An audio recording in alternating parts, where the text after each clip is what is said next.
rendrez compte que, par exemple, vous allez dans le nord, Rosso Sénégal, c'est à côté Rosso Mauritanie. Mais c'est le même peuple, c'est les mêmes gens, les mêmes ethnies, mais tout, c'est qu'une frontière administrative décidée par le blanc que nous nous accrochons à ça et dire que l'autre est mauritanien et que l'autre est sénégalais. Est-ce que demain on va voir un Wolof de la Mauritanie comme un Mauritanien? C'est la même chose quand on regarde un gars du Fouladou qui habite le Buntu.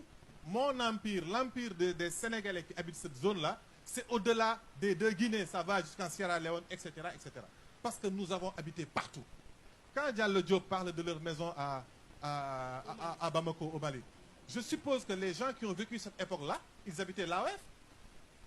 Aller s'installer à Bamako, c'est comme aller s'installer à Tamba ou aller s'installer à Conakry ou ailleurs. C'était le même territoire.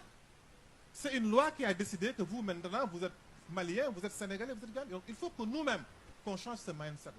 Qu'on arrête de se regarder en étranger. Je l'ai dit dernièrement, qu'un Portugais, un Suisse, un Belge ne peut pas être regardé comme un étranger en France.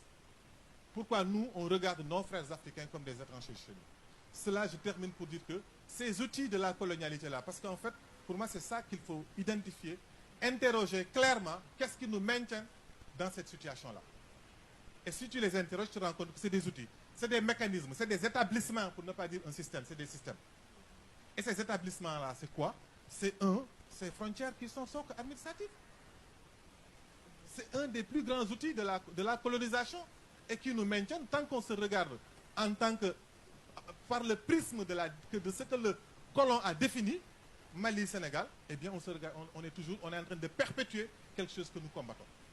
Il y a les frontières, il y a la monnaie, la question de la monnaie, et il y a aussi la question de la langue, qui est une question culturelle, qui est beaucoup plus profonde, qui est beaucoup plus sournoise, et par lesquels c'est des outils qu'aujourd'hui les impérialistes tiennent et nous donnent, et que nous, en revanche, nous les perpétuons en estimant pouvoir continuer des combats.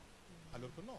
Mais de toute façon, ce qui est cool, ce qui est bien, c'est qu'aujourd'hui, quand tu regardes la génération Z, un peu partout en Afrique, c'est qu'il y a de l'espoir. Ouais. Quand vous regardez la belle lettre que les jeunes Kenyans sont en train de tracer, c'est qu'il y a de l'espoir.